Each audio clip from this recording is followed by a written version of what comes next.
In a democracy, a free press, historically, and I think still today, is the major mechanism that we count on to gather information and disseminate information. I mean, those are the functions. And from a cultural standpoint, that has all kinds of importance. From a core political standpoint, the press is the entity that is charged with keeping us all informed about what's going on. Reporting on a complicated piece of social policy legislation is really hard and really important, and that's what the journalistic profession, in my mind, from a democratic standpoint, that's the greatest value that the journalistic profession adds to our public discourse.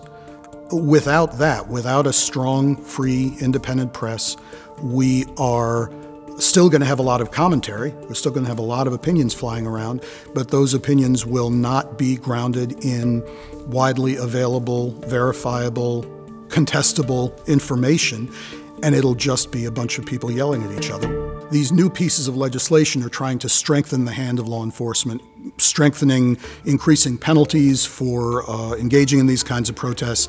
The worst of these pieces of legislation is one out of North Dakota that says if you run over somebody who's protesting in the street, as long as it's accidental, you're not going to be liable for that, which is literally a license to kill. Now, there's a big legal problem with this legislation, with all of these pieces of legislation, and that is that no matter how they're worded, no matter how neutrally they appear to be, no matter how neutrally they're dressed up, they are targeting protest activities in particular.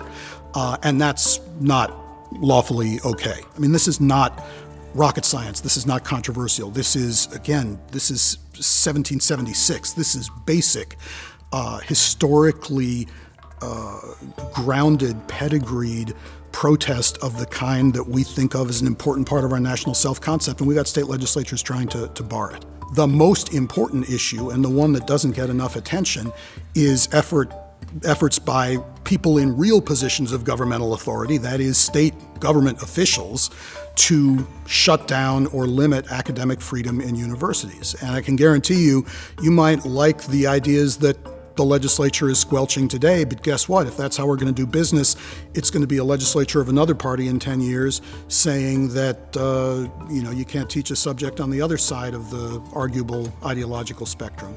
We also need to recognize when free speech is happening the way that it should be happening, so that we can recognize the institutional pieces that are in place that allow that to happen and sustain those things and encourage them.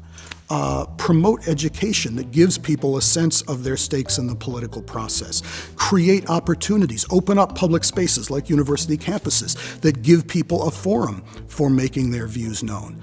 These positive elements of freedom of expression, I think, don't get talked about nearly enough. And all of these things that we're talking about have that facet to them. The free press, street protests, activist students, all of these kinds of activity and others like them from every conceivable ideological perspective.